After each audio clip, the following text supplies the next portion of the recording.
Assalamualaikum warahmatullahi wabarakatuh. Innal hamdalillah nahmaduhu wa nasta'inuhu wa nastaghfiruh wa na'udzu billahi min shururi anfusina wa min sayyiati a'malina. Man yahdihillahu fala mudilla lahu wa man yudlil fala hadiya lahu.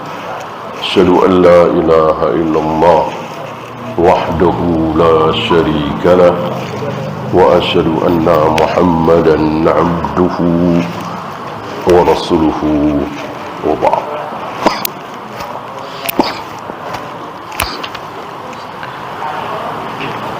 Kita sampai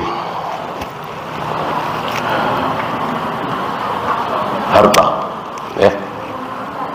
Salah satu tipuan iblis terhadap orang-orang sufi adalah membuang-buang harta.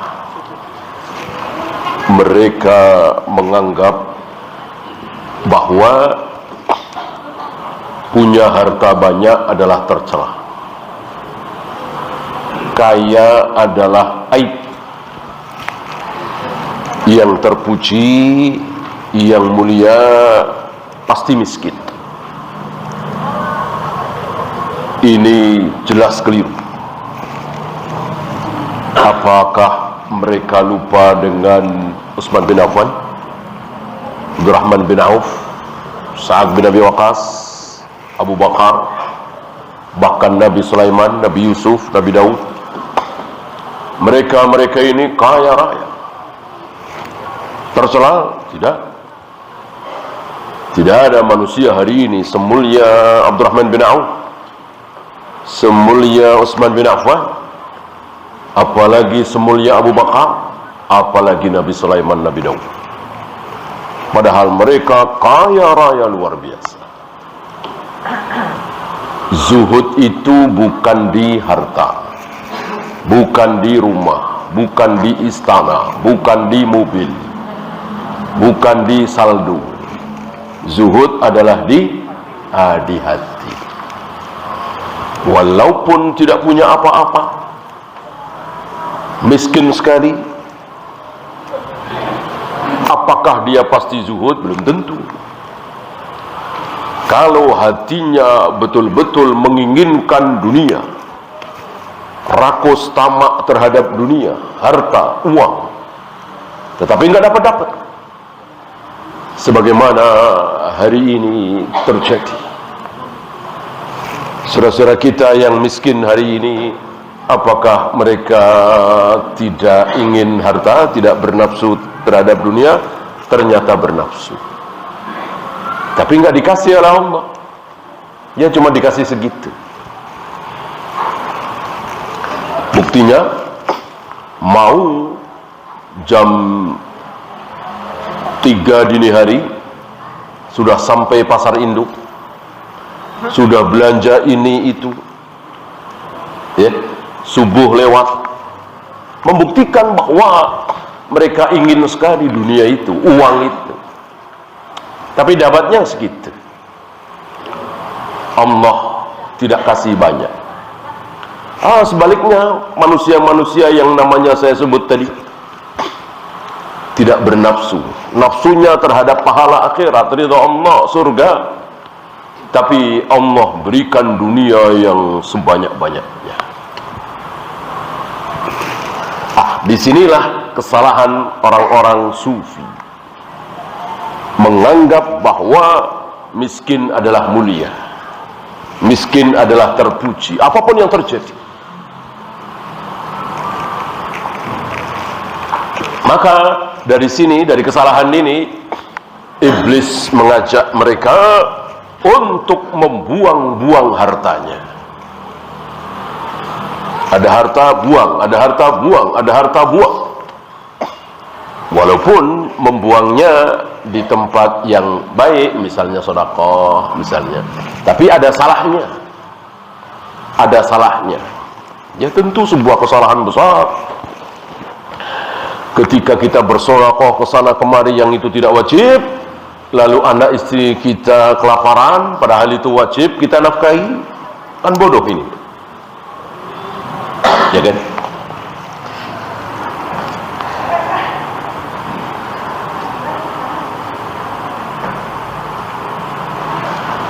Fa amma idza akhrajal malal halala kullahu, di antara kesalahan sebagian dari mereka, seluruh harta halal yang dia miliki dikeluarkan semua. Kalau kata kita sekarang bangun masjid, bangun pesantren, nyantuni fakir miskin dan seterusnya, dihabiskan. Summa ihtaja ila ma fi aidin nas. Setelah itu apa? Setelah itu dia berharap belas kasih orang. Kan bodoh ini, ya, bodoh sekali. Akan jauh lebih baik kalau dia tahan, ya, separuh sudah luar biasa kan, separuh saja sudah luar biasa. Umar dan Utsman separuh hartanya. Wa afqara iyalahu, dia bikin keluarganya miskin, anaknya, istrinya, itu tanggung jawab dia kan, malah terlunta-lunta, kelaparan mungkin. Kalau sekarang mungkin ya tidak bisa menyekolahkan dengan sekolah yang baik, sekolah sunnah, karena memang butuh biaya, dia habis-habiskan.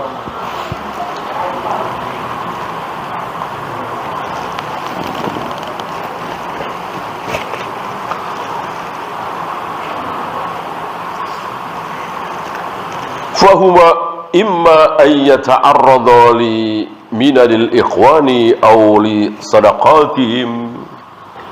Ada kalanya dia berharap kebaikan saudara-saudaranya, sedekah dari teman-temannya, au ayyakhudha min arbabidz zulmi wasyubuhat. Ada kalanya lebih buruk lagi, mengambil dengan kezaliman, setidaknya syubhat.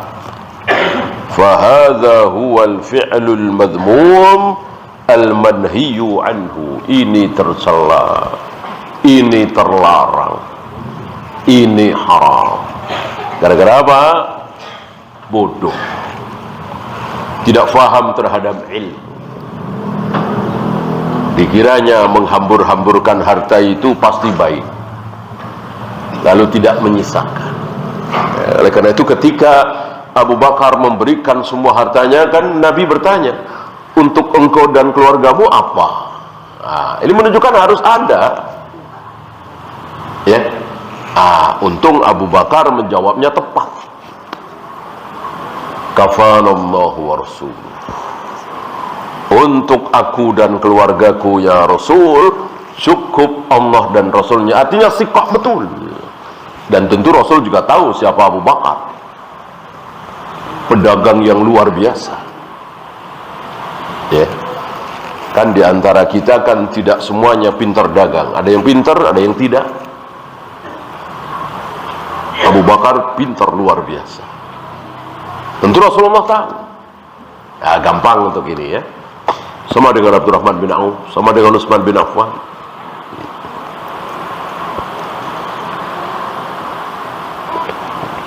Walastu ata'ajjabu minal mutazahidina alladzina fa'alu hadha ma'a qillati ilmihim. Aku tidak heran. Akunya siapa? Musannif, ya, mu'allif Ibnu Jauzi. Aku tidak heran, aku tidak aneh terhadap orang-orang yang sok zuhud itu, karena mereka minim ilmu, ilmunya sedikit. Ya nggak aneh lah, nggak heran lah, emang bodoh, nggak berilmu, ilmunya sedikit. Wa innamal ajabu min aqwamin lahum aqlun wa ilmun. Yang bikin aku aneh, takjub, heran, itu mereka yang punya akal dan punya ilmu. Ternyata ada. Ya mirip-mirip hari inilah. Kalau yang ngajak-ngajak nyoblos itu orang awam, ya namanya orang awam, nggak berilmu. Lah kalau berilmu kan dia tahu ilmunya. Nyoblos itu kan tujuannya supaya punya pemimpin baik, amanah, jujur. Ya kalau berilmu apa dia nggak tahu? Apa Al-Quran dan Sunnah belum ngasih tahu cara supaya kita punya pemimpin yang baik, jujur, amanah? Apa iya dia nggak tahu? Ya. Kalau nggak ada di dalam Al-Quran dan Sunnah cara supaya kita punya pemimpin yang baik, presiden yang baik, gubernur yang baik, sepertinya Islam belum sempurna kalau begitu. Orang allamana Rasulullah sallallahu alaihi wasallam kull syai' hatta al-qira'ah. Ucapan Abu Dzar di hadapan orang kafir, ucapan para sahabat di hadapan orang kafir. Rasulullah itu mengajarkan kepada kami segala sesuatu, sampai tata cara buang air, ya, bagaimana membersihkannya, bagaimana boleh apa tidak menghadap kiblat kalau di tempat terbuka, bagaimana kalau nggak ada air pakai apa, berapa kali. Ini diajarkan oleh Nabi alaihi salatu wassalam. Sementara tata cara memilih pemimpin malah tidak diajarkan. Kan aneh ya. Maka sudah ada di dalam Al-Quran dan Sunnah gimana caranya supaya kita semua punya pemimpin yang baik, yang adil, yang amanah, ya. Kenapa nggak pakai cara itu? Kenapa malah pakai cara si kafir Plato? Sementara dia berilmu, aneh. Nah, ini mirip-mirip ini. Kalau yang menghambur-hamburkan uang itu yang bodoh, aku nggak aneh, aku nggak heran. Yang aku heran, berakal dia, berilmu dia, tapi ikut-ikutan menghambur-hamburkan, lalu menyanyiakan keluarganya, anaknya, istrinya. Gitu. Kaifa hathu ala hada wa amaru bihi. Bagaimana orang-orang yang berilmu itu ikut-ikutan ini, menganjurkan, memerintahkan kepada orang awam untuk berbuat seperti itu, ma'a musadamatihi lil aqli wasyar'i, padahal dia tahu, punya akal, punya ilmu, tahu tentang syariat. Ini yang aku heran, kata beliau, ya. Dan kembali hidayah di tangan Allah. Semakin sadar kita, semakin faham kita betapa pemahaman itu tidak selalu harus orang cerdas, orang pintar, profesor, doktor, jenius, cum laude, pasti faham. Enggak. Untuk agamanya. Untuk apa? Untuk dunia mungkin. Untuk dunia barangkali, ya. Semakin cerdas, ya semakin faham terhadap ilmu yang dia geluti. Semakin jenius, ya semakin faham terhadap ilmu kedokteran karena dia memang dokter misalnya. Untuk agama tidak.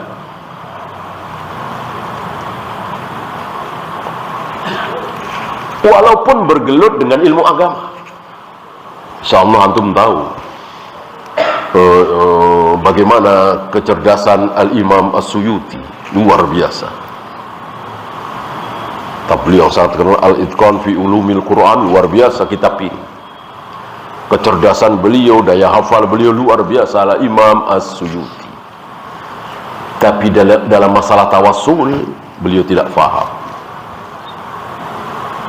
Beliau membolehkan tawassul kepada orang yang sudah mati, ya. Dan beberapa kesalahan menimpa beliau. Nah, ini satu contoh di antara sekian puluh, mungkin sekian ratus contoh.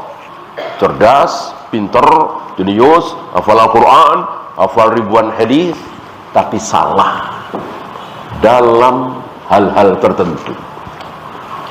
Ya, nggak usah jauh-jauh Imam Nawawi dan Ibnu Hajar al-Asqalani, kan salah, keliru, tergelincirlah halusnya dalam masalah tauhid, bukan fikih lagi, tauhid. Ibnu Hajar dan Imam Nawawi tergelincir dalam masalah tauhid, yaitu asma was sifat. Masih ada sedikit takwil dari beliau berdua tentang betis Allah, tentang Allah menghadapkan wajahnya ke wajah orang yang sedang sholat, tentang Allah menghentikan geraman jahanam dengan telapak kakinya. Masih ada sedikit takwil.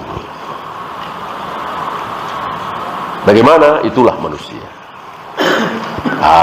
Semakin sadar kita dan semakin haram bagi kita untuk mengandalkan kecerdasan kita, kehebatan kita, kekuatan daya hafal kita, lalu kita merasa aman.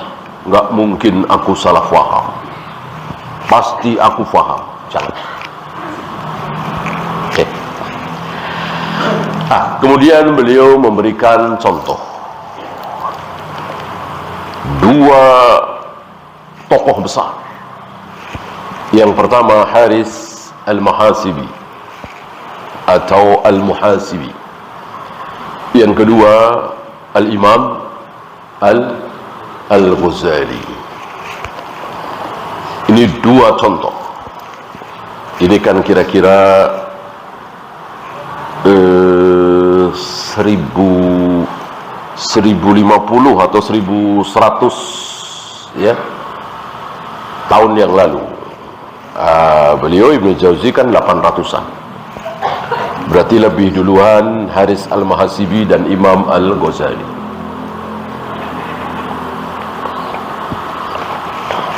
Haris al-Muhasibi di zaman Imam Ahmad, dan Imam Ahmad tidak suka ketika murid-murid beliau, jamaah beliau menghadiri majelis Haris al-Muhasibi, sementara ucapannya, orasinya, pidatonya luar biasa, kalimatnya luar biasa. Ya mungkin mirip-mirip apa yang dinasihatkan oleh murid-murid Syekh Albani terhadap kaum salaf. Hati-hati terhadap Aid Al-Qarni. Beliau kan luar biasa, terkenal sekali dengan kitabnya yang sangat viral itu La Tahzan. Beliau murid-murid Syekh Albani yang salaf ini nggak suka. Ini mirip-mirip dengan Imam Ahmad yang tidak suka dengan tampilnya Haris al-Muhasibi. Kenapa? Karena dakwahnya, ceramahnya, tulisannya nggak jauh dari jangan berzina, jangan minum khamr, jangan berjudi, mari sholat, mari saum, gitu. Tidak naik kelas gitu. Sholat yang benar seperti apa, saum yang benar seperti apa, yang begini bid'ah, yang begini syubhat. Enggak. Ya orang awam tentu manggut-manggut. Ya seperti penceramah hari ini lah. Antum, saya dan siapapun dengar tokoh-tokoh ceramah, ada yang tersinggung? Ya, rata-rata nggak tersinggung. Ya karena nggak ada. Ini salah, ini bid'ah, ini syirik, ini batil, nggak ada. Nggak ada. Justru yang seperti itu yang tidak disukai oleh Imam Ahmad, tidak disukai oleh murid-murid Syekh Albani, Syekh Ali Hasan, Syekh Mansur Hasan Salam, Salim bin Eid Al-Hilali, Syekh Musa Nasr, tidak suka gitu. Maka menanggapi kitab Aid Al-Qarni La Tahzan, jangan bersedih, beliau mengatakan nahnu nahzan, justru kami bersedih. Justru kami bersedih dengan kitab La Tahzan. Kalau antum baca, mungkin pernah baca isinya ya. Ya bagus, masalah itu. bagaimana meraih dunia, bagaimana, ya orang awam nggak mengajarkan manhaj yang benar, nggak mentahdir ini syirik, ini bid'ah. Justru itu yang tidak disukai oleh ulama-ulama salaf. Ya. Itu dulu, bagaimana hari ini. Ya.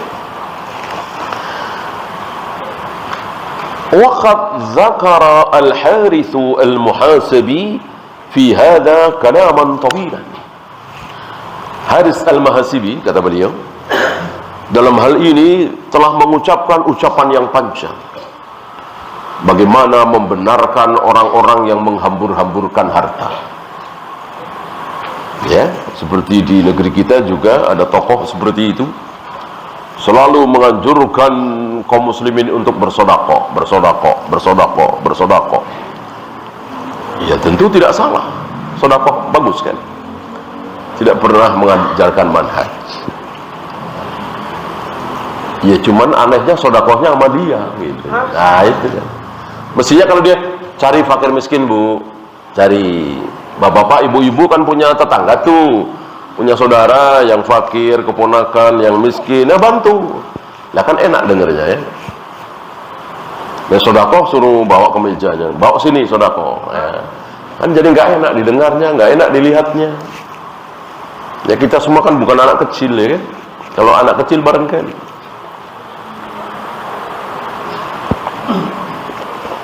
Haris al-Muhasibi tidak seperti itu. Kalau sedekah ya betul-betul sedekah. Itu pun Imam Ahmad nggak suka. Kenapa tidak mengajarkan manhaj? Kenapa tidak mengajarkan tauhid? Ini yang sangat besar, ini yang sangat penting. Ini yang ditunggu-tunggu oleh kaum muslimin. Walaupun mereka nggak merasa nunggu, tapi mereka butuh. Walaupun nggak merasa butuh, ya orang nggak tahu kan nggak merasa butuh. Ya seperti kita lah. Karena kita bukan dokter, kita merasa nggak butuh, harus olahraga, harus makanan bergizi, harus segala macam ini itu. Tapi bagi dokter yang tahu, Anda butuh. Anda butuh makanan begini, Anda butuh istirahat, Anda butuh vitamin, Anda butuh olahraga teratur dan seterusnya. Dokter tahu, kita yang bukan dokter nggak tahu. Butuh tapi tidak merasa butuh. Begitulah kaum muslimin. Kaum muslimin betul-betul butuh dengan ajaran tauhid, ajaran manhaj, walaupun mereka nggak merasa butuh. Jelas mereka nggak merasa butuh. Orang belum kelihatan manfaatnya. Yang mereka merasa butuh, yang kelihatan manfaatnya. Uang, ya sembako. Nah, mereka butuh, merasa butuh.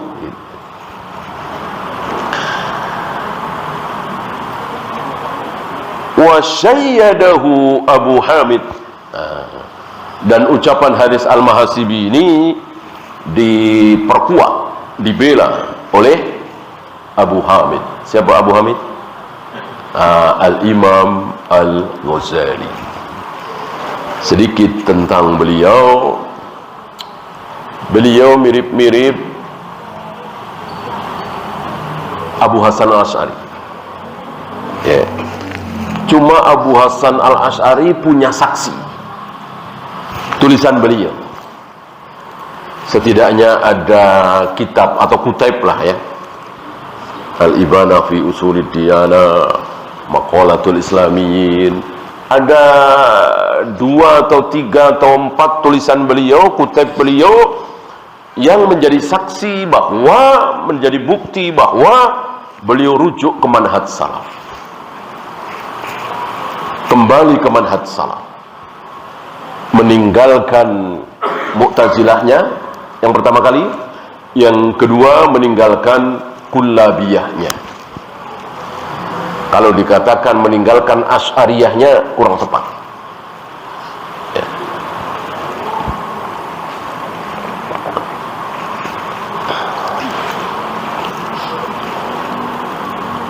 Lalu beliau rujuk ke manhaj salaf dengan kalimat, aku mengikuti manhajnya, akidahnya Imam Ahmad bin Hanbal. Adapun Imam Ghazali ini tidak punya bukti bahwa beliau rujuk ke manhaj salaf, tidak punya bukti secara tertulis. hanya ada sedikit korina. Misalnya diantaranya adalah saat beliau wafat. Saat Imam Ghazali wafat ini, di pelukan beliau ada kitab Sahih Bukhari. Sudah mulai belajar ilmu hadis. Tadinya tidak. Tadinya habis waktu beliau belajar filsafat. Belajar filsafat betul-betul membuang-buang waktu, memperbodoh diri. Itu belajar filsafat. Kalau dihubungkan dengan ilmu agama, kecuali tidak dihubungkan dengan ilmu agama, bagus. Dari ilmu filsafatlah muncul motor, mobil, pesawat, bagus. Kalau untuk ilmu dunia, ini masuk ke ilmu agama. Dan ilmu filsafat itu masuk ke dalam dunia Islam itu bukan zaman sahabat, bukan zaman tabi'in, bahkan setelah atba'ut tabi'in.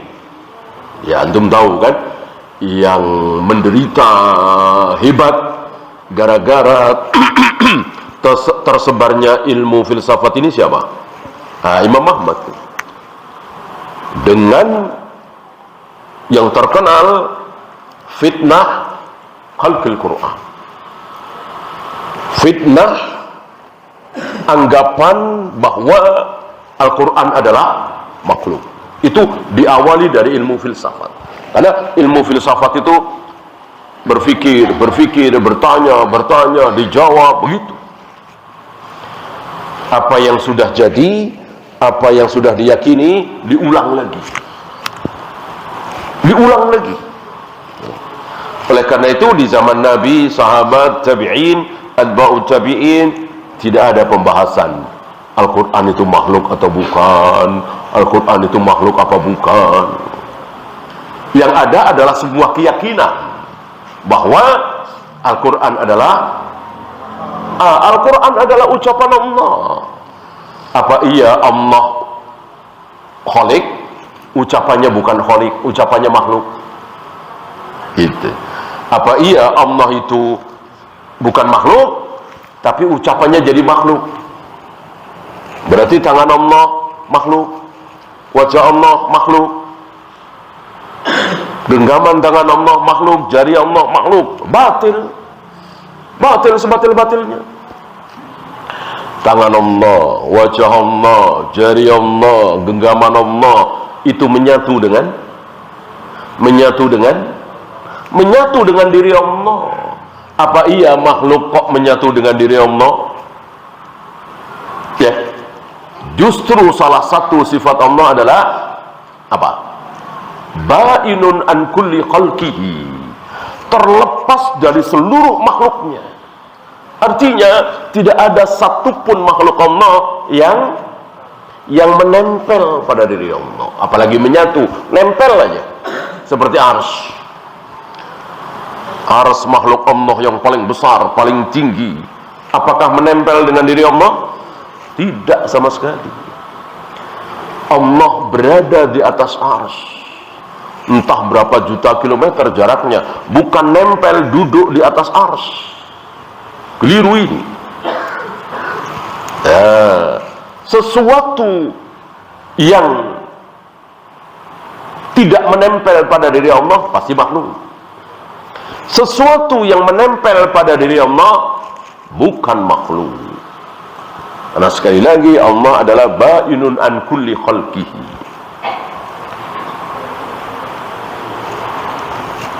terlepas dari seluruh makhluknya. Nah, firman Allah, ucapan Allah, apalagi kata-kata Allah, kalimat Allah. Kalau bahasa kita apa? Omongan Allah, pembicaraan Allah. Menyatu apa tidak dengan Allah? Ya jelas, kan keluar dari diri Allah. Maka dikatakan Al-Quran itu minhu bada'a wa ilaihi ya'ud. Al-Quran itu pertama kali muncul dari Allah, dan kelak akan kembali ke Allah. Sekarang belum kembali, masih ada di muka bumi ini. Kita baca, ya, bukan tulisan ya. Kalau tulisan ya jelas makhluk, ini kertas kan, tinta kan. Ya artinya karena bukan makhluk, ya tentu kita tidak bisa meraba, tidak bisa memegang. Ya, ketika kita meraba, ya itu kan mushaf. Gitu. Maka dikatakan itu mushaf, bukan Al-Quran. Ya bolehlah mushaf Al-Quran. Gitu. Adapun Al-Qurannya ya ada di dada, ada di hafalan kaum muslimin. Ya. Dan beberapa sudah kembali ke Allah. Beberapa ayat sudah kembali ke Allah. Kapan? Ketika Nabi masih hidup. Ketika Nabi masih hidup. Ada beberapa ayat kembali kepada Allah, sudah tidak ada di muka bumi lagi, terangkat. Apa istilahnya? Mansukh. Nanti semuanya, yang 30 juz itu, yang 114 surat itu, tidak ada yang tertinggal, semuanya akan terangkat kembali kepada Allah. Minhu bada'a wa ilaihi ya'ud. Dan itu terjadi dalam satu malam, bukan 1 bulan, 1 tahun, bukan, 1 malam saja. Minas sudur wa minas sutur. Seluruh orang yang hafal Al-Quran, walaupun mungkin 1 surat pendek, Al-Ikhlas misalnya, hilang, terangkat. Wa minas sutur, dan dari tulisan-tulisan mushaf tidak ada lagi. Akan terjadi entah tahun berapa, entah berapa tahun lagi, hanya Allah yang tahu.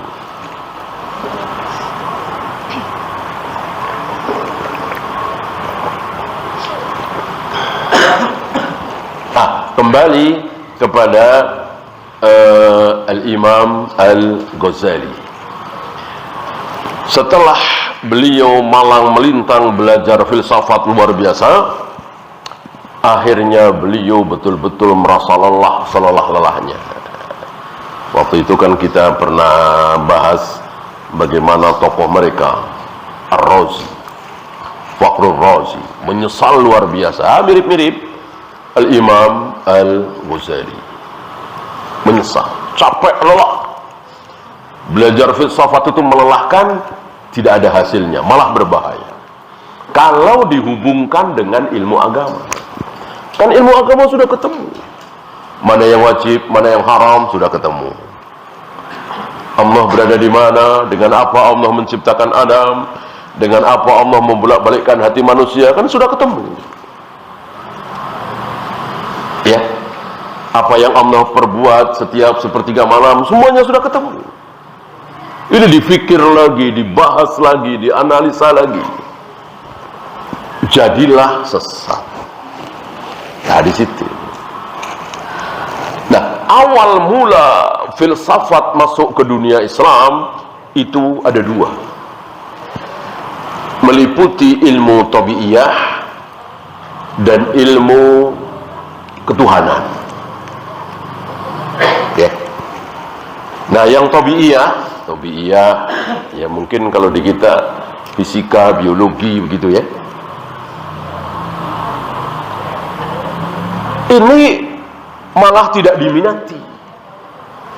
Justru para pelajar hari itu malah berminat belajar filsafat yang ketuhanan, yang membahas tentang ketuhanan, sifat-sifat Tuhan, bagaimana keadaan Tuhan, tapi difikir dengan filsafat, pendekatan filsafat. Pendekatannya Socrates, Aristoteles, Plato, begitu ya. Terjadilah apa yang terjadi. Yang ilmu tabi'iyah ini justru kaum muslimin tidak tertarik, yang ilmu ketuhanan malah tertarik. Disitulah guru kami Al-Imam Al-Ghazali ini mempelajari ilmu filsafat sampai ke liang-liang kecil. Artinya sangat rinci. Dan beliau memang terkenal dengan kecerdasannya. Dan beliau meninggalkan tidak di usia lanjut ya. Sepertinya sekitar 50-an. Kalau Imam Nawawi kan 45. Muridnya ini mengatakan seandainya Allah berikan umur panjang kepada beliau, insya Allah beliau akan menyaingi ahli-ahli hadis yang lain. Karena luar biasa kecerdasannya, daya tangkapnya, daya hafalnya. Tapi Allah berkehendak lain. Kehendak Allah pasti terjadi, kehendak kauniyah. Ya mungkin beberapa bulan beliau di akhir hidupnya baca-baca Sahih Bukhari, Sahih Muslim. Tadinya tidak. Yaitu tadi, menghabiskan waktu belajar filsafat. Nah, ini terlihat sekali ketika kita baca kitab beliau yang sangat terkenal. Tidak banyak tulisan beliau ya, yang sangat terkenal apa? Ihya Ulumuddin. Ini di beberapa pesantren dielu-elukan, didewa-dewakan, seolah kitab nomor 2 setelah Al-Quran. Bukan Bukhari ya.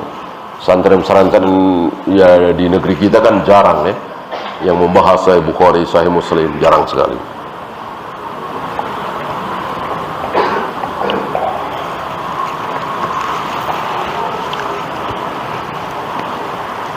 Yang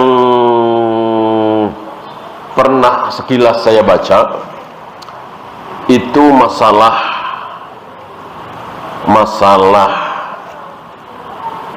membaca syair. Ya. Beliau mengatakan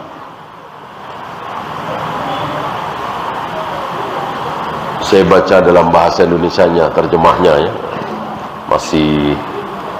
Masih mungkin kelas 6 atau kelas 1 SMP waktu itu. Beliau mengatakan begini, jika membaca syair, tentu syair tentang agama ya, syair tentang Allah, syair tentang surga neraka. Jika membaca syair karena syairnya bagus, lalu menjadi khusyuk hatinya, bahkan meneteskan air mata. Sementara ketika kita membaca Al-Fatihah, karena memang Al-Fatihah atau Al-Quran gitu, ketika membaca Al-Fatihah karena memang sudah saking hafalnya setiap hari dengar, ya nggak ada kesan apa-apa ya. Kata beliau, detik itu dari pembaca Al-Fatihah ya. Waktu itu saya renungkan gitu ya, artinya nggak ada penolakan ya nggak ada ilmu ya antum yang belajar tentu akan menolak kalimat ini ya, antum yang belajar sunnah tahu membaca Al-Fatihah seperti apa pahalanya. Al-Quran 1 huruf berapa? 10 kebajikan. Alif Lam Mim 3 berarti 30. Al-Fatihah berapa itu? Tidak dianggap atau kalah dibanding membaca syair. Gara-gara apa? Kesimpulan ini gara-gara apa? Gara-gara filsafat tadi. Itu. Orang filsafat kan melihat yang penting hasilnya bagus, khusyuk, menangis. Kalau ahlu sunnah tidak, kembali kepada dalil. Mana ada syair ketika kita mendengarkan lebih baik daripada Al-Fatihah. Jelas ini batil sebatil-batilnya, bertentangan dengan qala Allah wa qala Rasul. Ini contoh sederhana betapa orang yang belajar filsafat itu sering sekali bertentangan dengan dalil, sangat bertentangan dengan dalil ya, seperti orang yang membanding-bandingkan siapa? Umar bin Abdul Aziz dengan Muawiyah. Nanti misalnya tahu ya, seperti apa Muawiyah, seperti apa Umar bin Abdul Aziz. Umar bin Abdul Aziz luar biasa, ya kan? Sampai dikatakan oleh Anas bin Malik, aku selama ini belum pernah sholat di belakang imam yang sholatnya mirip dengan sholat Rasulullah, kecuali di belakang anak muda ini. Yang dimaksud Umar bin Abdul Aziz. Kezuhudannya, bagaimana beliau dari keluarga khalifah, begitu menjadi khalifah menjadi miskin, dan harta baitul mal bertumpuk-tumpuk. Apa yang disabdakan oleh Nabi sepertinya terjadi pada diri kekhalifahan Umar bin Abdul Aziz. Nabi pernah mengatakan bahwa tidak akan terjadi hari kiamat sebelum harta kaum muslimin melimpah ruah. Hari itu betul-betul melimpah ruah. Kezuhudannya, keilmuannya luar biasa. Bahkan Imam Ahmad mengatakan Imam Syafi'i nomor 2, Umar bin Abdul Aziz nomor 1.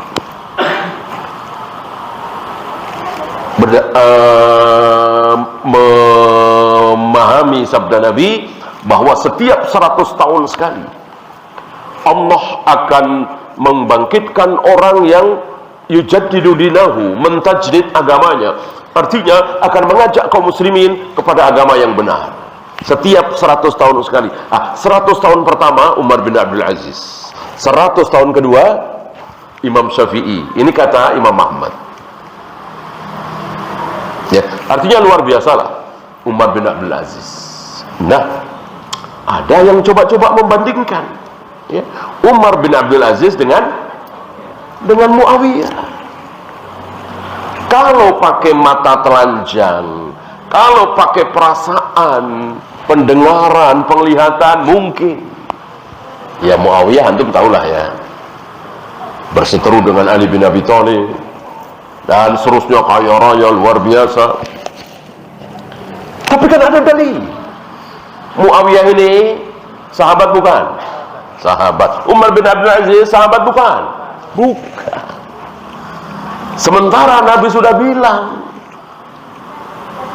bahwa sebaik-baik manusia adalah yang sezaman denganku, berarti sahabat. Tsummaladzina yalunahum, tsummaladzina yalunahum. Kemudian setelah itu, kemudian setelah itu.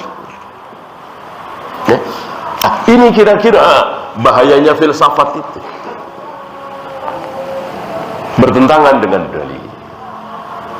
Maka tampillah seorang ulama untuk membungkam syubhat ini dengan mengatakan, wallahi demi Allah, seandainya Muawiyah naik kuda lalu kudanya menerbangkan debu, wallahi debunya ini lebih mulia dari Umar bin Abdul Aziz. Tentu ini sigot mubalaghah ya, bukan arti sebenarnya, tapi dalam rangka apa? Membungkam syubhat tadi. Nggak mungkin seorang tabi'in menyamai sahabat, apalagi melampaui, karena harus berdasarkan dalil.